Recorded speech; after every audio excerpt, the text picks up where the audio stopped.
Damai sejahtera Allah yang melampaui segala akal akan memelihara hati dan pikiranmu dalam Kristus Yesus.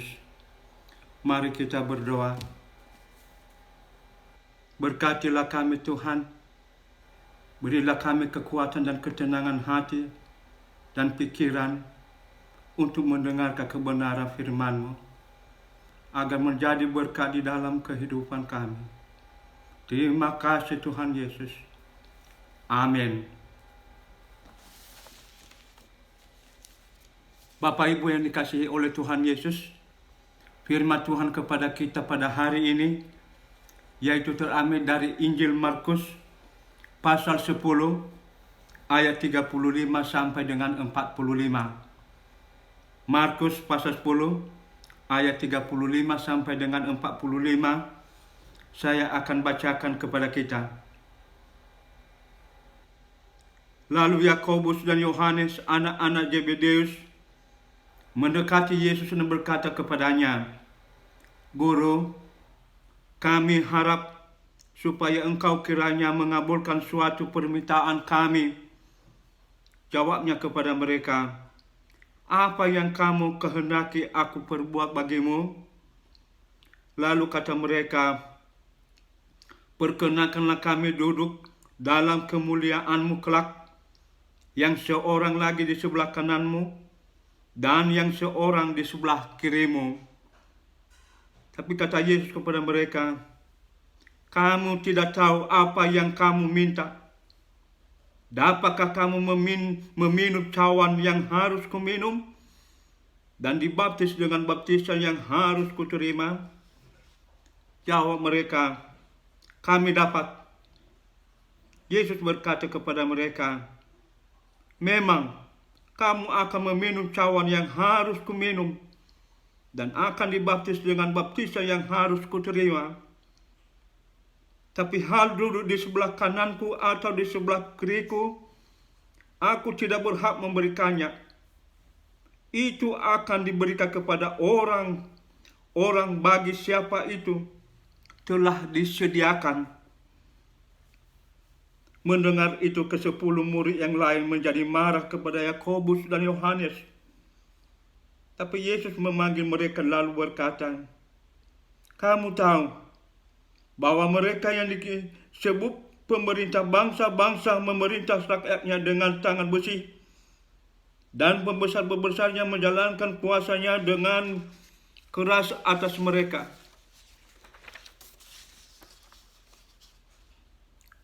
Tidaklah demikian di antara kamu. Barang siapa ingin menjadi besar di antara kamu, hendaklah ia menjadi pelayanmu. Dan barang siapa ingin menjadi terkemuka di antara kamu, hendaklah ia menjadi hamba untuk semuanya. Karena Anak Manusia juga datang bukan untuk dilayani, melainkan untuk melayani dan untuk memberikan nyawanya menjadi tebusan bagi banyak orang." Demikian jauh firman Tuhan kepada kita, Bapak Ibu yang dikasihi oleh Tuhan Yesus. Bapak Ibu, hari ini minggu kedua dari bulan Oktober, tanggal 11 Oktober 2020. Tidak terasa kita sudah berada di bulan Oktober dan tinggal 2 bulan lagi berakhir tahun 2020. Kepada kita dinyatakan sebuah kebenaran, yaitu tentang para murid-murid Tuhan Yesus. Bapak Ibu, kalau kita melihat kedua murid Yakobus dan Yohanes ini, memang mereka memiliki kelemahan yang sangat fatal. Ada juga kelemahan-kelemahan yang fatal di murid-murid yang lain. Tapi ini sangat fatal yang mereka lakukan ini. Memang kalau kita lihat pribadi kedua murid ini, di Lukas pasal 9 ayat 51 sampai 54 disebutkan di sana mereka ini cepat marah dan emosi ketika Tuhan Yesus menyuruh murid-muridnya untuk melewati Samaria, dan orang-orang Samaria menolak untuk melewati kampung mereka, dan kedua murid ini meminta kepada Tuhan Yesus supaya masyarakat ini diberikan hukuman saja. Itu salah satu yang bisa kita lihat di dalam kehidupan baik Yohanes maupun Yakobus. Memang di sisi lain Bapak Ibu, mereka juga adalah murid-murid yang sangat fanatis, sempit. Itu bisa kita lihat juga di dalam Markus pasal 9 ayat 38.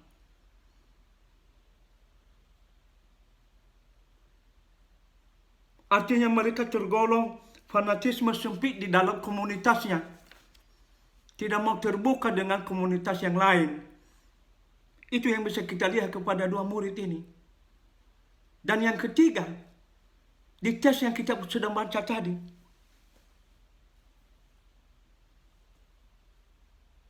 di sana bisa kita lihat sisi negatif ambisi mereka.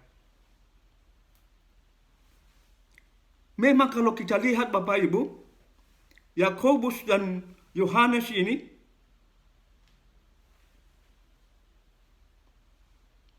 meminta langsung kepada Yesus di Injil Markus. Tetapi kalau kita baca di Injil Matius pasal 20 ayat 20 sampai 21, bukan mereka yang meminta, tapi ibu mereka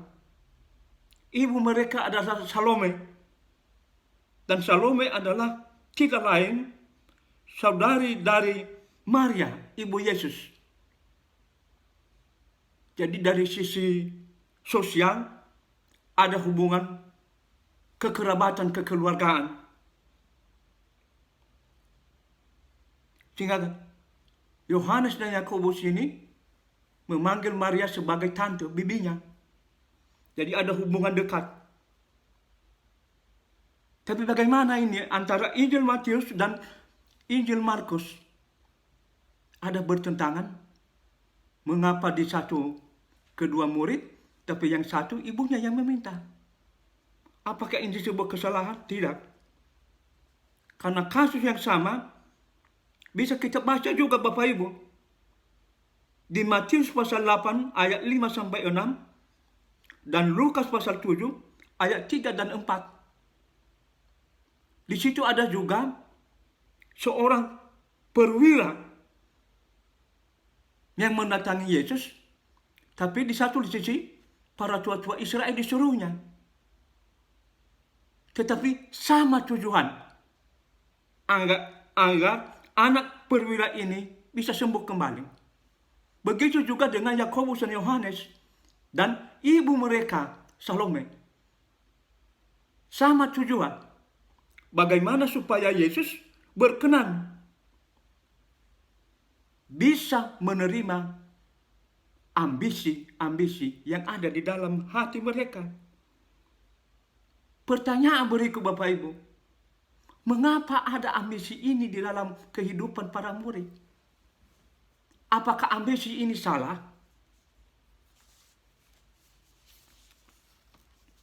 Bapak Ibu, kalau kita teliti dalam Matius pasal 18 ayat 1, dijelaskan di sana adanya pertanyaan, siapa yang terbesar di antara mereka? Juga kalau kita baca di dalam Markus pasal 9 ayat 34, pertanyaan yang sama, siapa yang terbesar di antara mereka? Artinya Bapak Ibu, ambisi ini telah ada di dalam hati semua murid. Bukan hanya Yohanes dan Yakobus. Hanya Yakobus dan Yohanes ini yang duluan mengungkapkan kecenderungan itu. Yang lain-lain ada tetapi di dalam hati saja.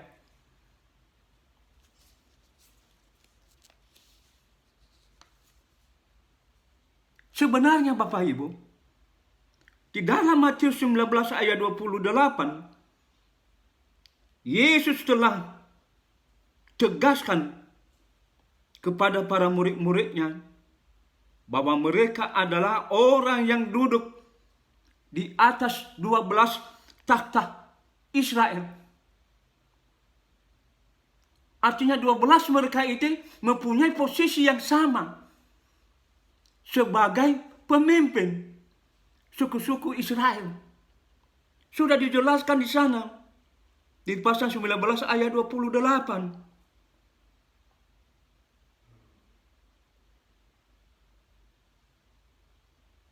Tetapi Bapak Ibu, api ambisi tersebut telah menguasai diri Yakobus dan Yohanes, sehingga tidak lagi mengingat kedua belas takhta yang menjadi bagian dari mereka, tapi yang mereka lihat bagian kiri dan kanan.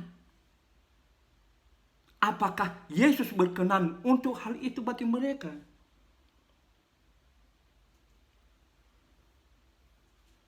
Sebenarnya kalau umpamanya mereka ingat pasal 19 yang tadi, itu sudah cukup. Mereka adalah pemimpin-pemimpin yang dipercaya untuk 12 suku, 12 takhta menjadi bagian di dalam kehidupan mereka. Tapi ambisi-ambisi ini tanpa disadari menjadi bagian di dalam kehidupan para murid.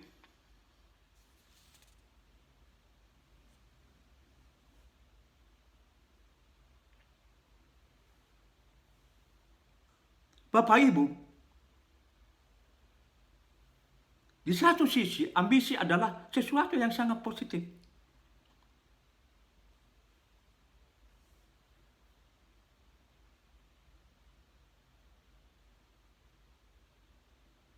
Sisi positifnya bahwa untuk menjangkau sesuatu yang sangat berharga bagi Yesus memerlukan penderitaan. Ya, untuk mencapai yang tinggi itu bagi Yesus harus melalui suatu proses yang hebat. Bukan instan. Ini kamu di kiri, kamu di kanan. Ada proses yang panjang yang harus dilalui. Sehingga bisa berada dalam takhta yang diberikan itu. Itu yang Yesus katakan. Kamu tidak tahu apa yang kamu minta.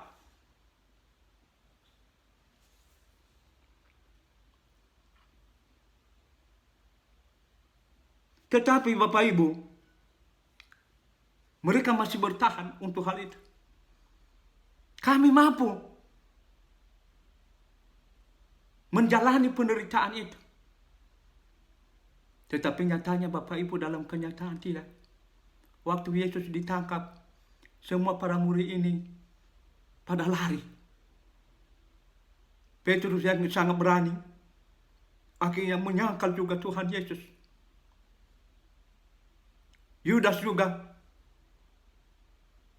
melakukan hal yang berbeda, mengkhianati, dan yang lain-lain sembunyi.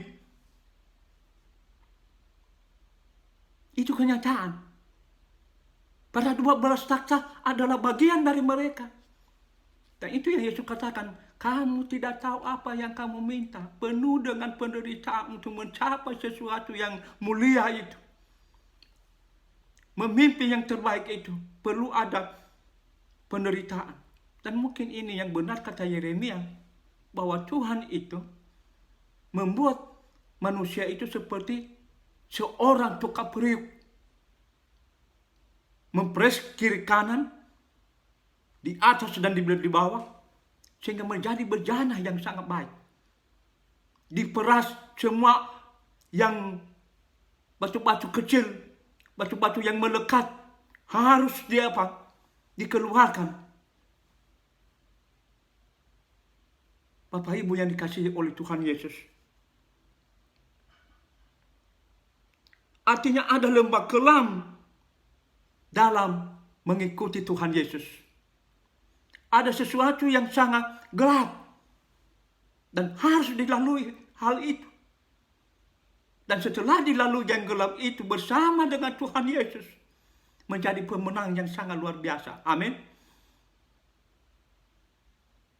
Bapak Ibu yang dikasihi oleh Tuhan Yesus.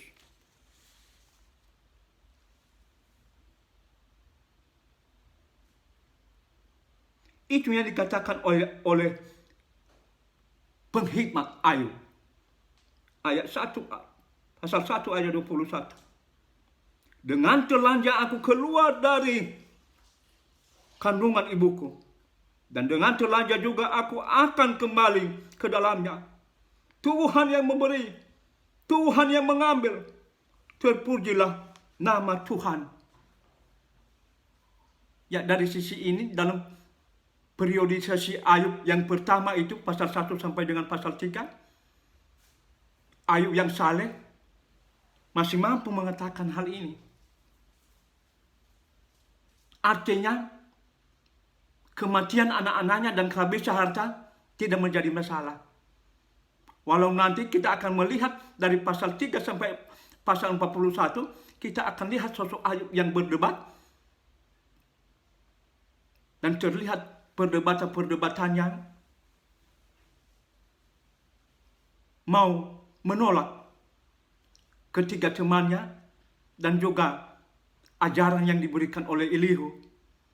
Walaupun pasal 42, dia baru menyesal bahwa dia akan mencabut kata-katanya yang telah keliru itu. Tetapi Bapak Ibu, kita kembali kepada Yohanes dan Yakobus mengenai ambisi yang ada di dalam kehidupan mereka. Artinya, mengapa menjadi negatif? Karena mereka mengedepankan kekuatan mereka sendiri. Mampu kami, Tuhan Yesus, mampu kami mengikuti semua cawan itu, penderitaan itu. Tetapi kenyataan tidak. Karena dengan kekuatan sendiri Bapak Ibu, tidak bisa. Harus bersama dengan Tuhan Yesus. Harus bersama dengan Tuhan dalam menghadapi berbagai situasi di dunia ini.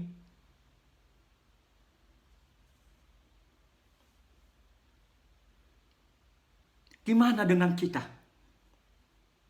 Dalam menghadapi berbagai pergumulan masalah-masalah kita. Bukankah kadang sisi negatif yang ada sama Yohanes dan Yakobus ini menguasai kita? Saya bisa. Kadang-kadang karena terlalu melihat persoalan itu sudah biasa kita atasi. Tapi di sana, di sini kita diajari merenungkan Bapak Ibu. Kita bisa keluar dari persoalan-persoalan hidup kita. Pergumulan-pergumulan kita bukan dengan kekuatan sendiri, tapi melalui kekuatan Tuhan Yesus. Maka kita selalu bersama dengan Dia. Kita selalu meminta supaya Tuhan Yesus bersama dengan kita. Sama dengan perubahan zona di Surabaya. Ya, dari yang merah, hitam, sekarang berubah lagi ke zona yang lebih baik. Dan itu berarti Tuhan berkenan. Tuhan memberikan jawaban-jawaban dari doa-doa kita. Maka saya sangat setuju bahwa majelis mengambil kesepakatan 2 kali dalam sebulan. Itu adalah respon iman. Tetapi protokol kesehatan jangan pernah melupakannya. Ya, nutrisi perlu juga diseimbangkan di dalam imun kita. Ya. Kalau sudah kita ikuti protokol kesehatan, masker, jaga jarak, dan cuci tangan, itu sudah bagus. Tapi nutrisi juga perlu kita perhatikan di dalam perjalanan kita Bapak Ibu. Nah, baru itu menjadi sesuatu yang sangat lengkap bersama dengan Tuhan Yesus. Kita bisa kuat dan bisa kita lewati pandemi corona ini. Bapak Ibu yang dikasihi oleh Tuhan Yesus, itu yang dikatakan oleh Paulus di dalam Filipi pasal 4 ayat 13. Segala perkara dapat kutanggung di dalam Dia yang memberi kekuatan kepadaku. Ya, Paulus sendiri Bapak Ibu, dari masa lalu yang sering mengejar orang Kristen dan telah bertobat dalam perjalanan ke Damsyik, dan akhirnya dia mengatakan seperti ini. Segala perkara dapat kutanggung di dalam Dia yang memberi kekuatan kepada aku. Dia tahu. Dengan akalnya, dengan menghafal suku Taurat, bisa membunuh semua orang Kristen. Tetapi kebutaan tidak bisa dilawannya. Hanya dengan tumpangan Ananias, hanya dengan anugerah Tuhan Yesus melalui Ananias, dia bisa bergerak kembali. Dia bisa melakukan misi yang sangat hebat. Dan kita pun demikian. Maka kita diajak supaya dengan minggu ini semakin kita bersama dengan Tuhan Yesus dalam segala pergumulan dan persoalan-persoalan yang kita hadapi. Inilah ayat hafalan bagi kita. Dan barang siapa ingin menjadi yang terkemuka di antara kamu, hendaklah ia menjadi hamba untuk semuanya. Sekali lagi, dan barang siapa ingin menjadi yang terkemuka di antara kamu, hendaklah ia menjadi hamba untuk semuanya. Markus 10 ayat 44. Mari kita berdoa. Tuhan Yesus, terima kasih. Kami diajari melalui hamba-Mu, murid-Mu, Yohanes dan Yakobus, agar lebih mengandalkan Tuhan dibanding kekuatan sendiri. Kuasai kami dengan kuasa Roh-Mu yang kudus, sehingga ambisi-ambisi yang merusak diri kami sendiri dan merusak orang lain tidak menjadi bagian di dalam kehidupan kami sebagai orang-orang percaya. Tolong Tuhan, berkatilah umat-Mu, berkatilah para hamba-hamba-Mu, majelis, sehingga nama Tuhan dipuji, dimuliakan. Amin.